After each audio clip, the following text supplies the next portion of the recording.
Hello friends, welcome to my channel. Friends, आज हम इस प्रोग्राम में 2-3 बातों पे डिस्कशन करेंगे। सबसे पहले जो इम्पॉर्टेंट बात हमें डिस्कस करनी है वो है इलेक्टोरल बॉन्ड्स के ऊपर। आपको पता ही होगा कि अभी पिछले कुछ दिनों में सुप्रीम कोर्ट ने इलेक्टोरल बॉन्ड्स पर एक बहुत ही इम्पॉर्टेंट जजमेंट दिया है। इलेक्टोरल बॉन्ड्स आप जानते ही होंगे, ये एक पॉलिटिकल पार्टीज़ द्वारा ये एक चंदा लेने का तरीका है। इसको इलेक्टोरल बॉन्ड्स को बीजेपी ने इंट्रोड्यूस किया था इसमें 2017 में। उससे पहले कैश में चंदा लेते थे, तो ये कहते हुए कि कैश में चंदा लेने से बहुत करप्शन होता है, इसलिए पॉलिटिकल पार्टीज़ जो है वो इलेक्टोरल बॉन्ड्स के थ्रू चंदा लेंगे। इसमें कोई भी पैसे वाला व्यक्ति, businessman state bank of India में जाएगा, वहाँ पे सपोज उसने 10 लाख रुपया जमा किया और इलेक्टोरल बॉन्ड्स ले लिए, उसके बाद वो इलेक्टोरल बॉन्ड्स जाके वो अपनी मनपसंद पार्टी को दे दिया करेगा। तो ये एक तरीका, और उसका नाम जो है वो केवल स्टेट बैंक ऑफ इंडिया को पता होगा और जिसने चंदा लिया है, बाकी किसी को नहीं पता होगा।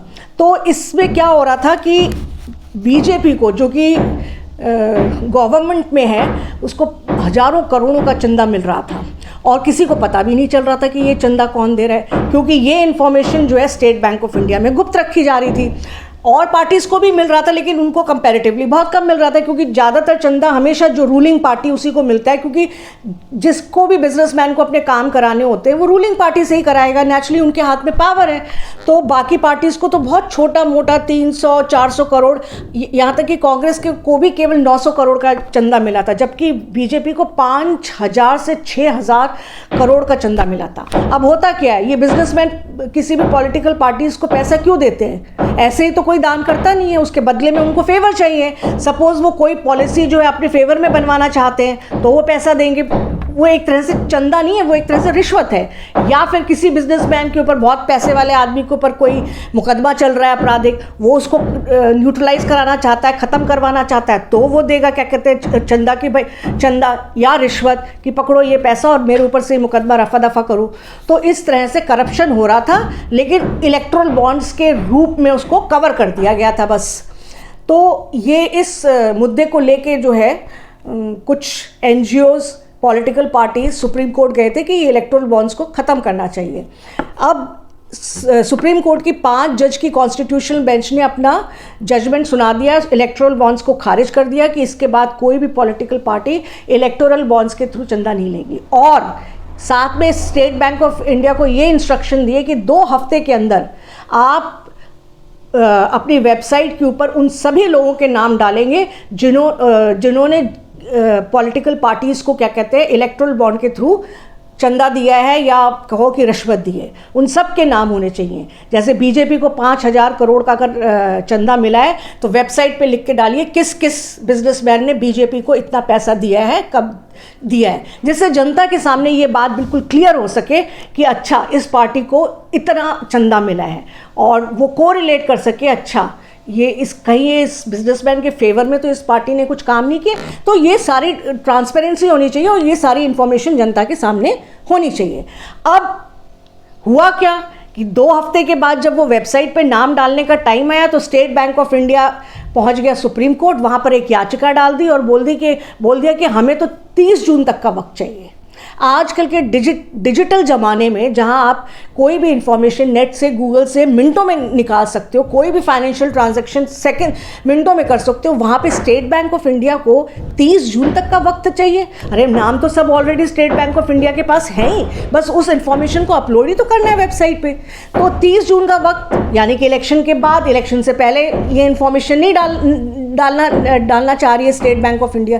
तो इसमें स्टेट बैंक ऑफ इंडिया का तो कोई फ़ायदा नहीं है, इसका तो स्टेट बैंक ऑफ इंडिया के ऊपर तो कोई इल्ज़ाम नहीं लगा, कोई फ़ायदा नहीं है, नुकसान नहीं है। तो अब ये शक हो रहा है कि कहीं गवर्नमेंट प्रेशर तो नहीं डाल रही है स्टेट बैंक ऑफ इंडिया के ऊपर कि आप जो है इसको किसी तरह से इलेक्शन के खींच के इसको इलेक्शन के बाद तक करो और उसके बाद डालना, क्योंकि पहले डालने से फिर नुकसान होगा। क्या कहते हैं, पॉलिटिकल पार्टीज़ को जब जनता को अगर ये पता चल जाएगा कौन कौन किस किस पार्टी को क्या क्या चंदा दे रहा है और क्या क्या काम अपने करवा रहा है। तो अब देखते हैं सुप्रीम कोर्ट इस मामले में क्या जजमेंट देती है। इसके अलावा एक और फैसला 7 जज की कॉन्स्टिट्यूशनल बेंच ने कल सुनाया, जो कि बहुत इंपॉर्टेंट फैसला है। हुआ ये था कि 1998 में जिस समय कांग्रेस की गवर्नमेंट थी नरसिम्हा राव की सेंटर में, और झारखंड मुक्ति मोर्चा की एक विधायिका जो थी सीता सोरेन, उन पर आरोप लगा था कि उन्होंने पैसे लेके राज्यसभा में वोट दिया है, पैसे लेके वोट दिया है।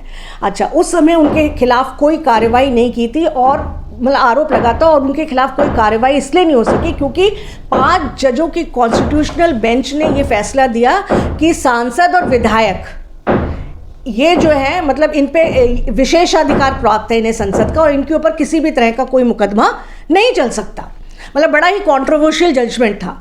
अब इस जजमेंट के खिलाफ, इस जजमेंट को सुप्रीम कोर्ट की 7 जजेस की बेंच ने पलट दी है और कहा है कि अगर कोई भी सांसद या कोई भी विधायक पैसे लेके वोट देता है राज्यसभा या लोकसभा में, या कोई भाषण देता है पैसे लेके, किसी से पैसे लिए उसके बिहाफ पे भाषण दिया है, तो उस पर आपराधिक मुकदमा चलेगा। वो जो पहले इम्यूनिटी ग्रांट करती थी पहले हाईकोर्ट ने, वो उसको ख़त्म कर दिया है। अब रीसेंट एग्जाम्पल इसका सबसे जो है वो महुआ मोइत्रा का केस है। महुआ मोइत्रा ने क्या किया था, जो टीएमसी की सांसद है, यही तो किया था, एक बिजनेसमैन से बहुत सारे महंगे महंगे गिफ्ट्स, पैसे वगैरह लेके अडानी के खिलाफ क्वेश्चंस पूछे थे संसद में, और उसी की वजह से उनकी सदस्यता चली गई थी। तो ये भी एक सुप्रीम कोर्ट ने बहुत इंपॉर्टेंट डिसीजन लिया है, करप्शन इसमें, पॉलिटिक्स में करप्शन बहुत कम होगा। अब लास्ट में मैं आपको एक बहुत दिलचस्प खबर सुनाना चाहती हूँ और एक दिखाना चाहती हूँ कि हम जो एमएलएज और एमपीज चुनकर भेजते हैं उनका क्या स्टैंडर्ड है। कल क्या हुआ पंजाब विधानसभा में, जो चीफ मिनिस्टर हैं पंजाब के भगवंत सिंह मान, वो एक ताला चाबी बड़ा सा लेके गए, और जब संसद की कार्यवाही शुरू होने लगी तो उन्होंने वो ताला चाबी स्पीकर को पकड़ाया और कहा कि इसको आप डाल दीजिए अंदर से, जिससे कि विपक्ष का कोई भी विधायक बाहर ना जा सके, वॉकआउट ना कर सके।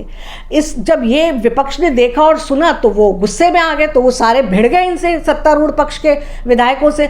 आपस में खूब पहले तो तीखी नोकझोंक हुई, हाथापाई तक की नौबत आ गई। जो लीडर ऑफ ऑपोजिशन थे वहाँ पे कांग्रेस के प्रताप सिंह बाजवा और मान, इनके बीच में बहस होगी, नोकझोंक, और दोनों ने चुन कर एक दूसरे को निजी मतलब इल्ज़ाम लगाया और पूरी तरह से नंगा किया एक दूसरे को, क्या कहते हैं, बिना किसी लिहाज के और बिना किसी उसके शर्म के। तो इसके बाद जब संसद की कार्यवाही ख़त्म हुई और जब ये सब बाहर निकल के आए, तो कांग्रेस के एक विधायक हैं कोटली का सुखविंदर सिंह कोटली, उन्होंने प्रेस को बताया कि जब मैंने भगवंत सिंह मान से ये क्वेश्चन पूछा कि आपने तो चुनावों के दौरान कहा था कि आप एक अनुसूचित जाति के व्यक्ति को डिप्टी सीएम बनाएंगे, तो वो अभी तक आपने नहीं बनाया है, तो इस पर भगवंत सिंह मान बहुत भड़क गए और अपने विधायकों से कहते हैं इसका दिमाग खराब हो गया, इसको जूती सुखाओ। मतलब इस लेवल तक ये विधायक आके क्या कहते हैं सदन में कांड कर रहे थे। अब आप देख सकते हैं कि क्या स्टैंडर्ड है हमारे विधायकों का और सांसदों का। आज के प्रोग्राम के बारे में आपके क्या विचार हैं, प्लीज़ कमेंट्स बॉक्स में लिख के ज़रूर बताइएगा। Do subscribe my channel. Thank you. जय हिंद।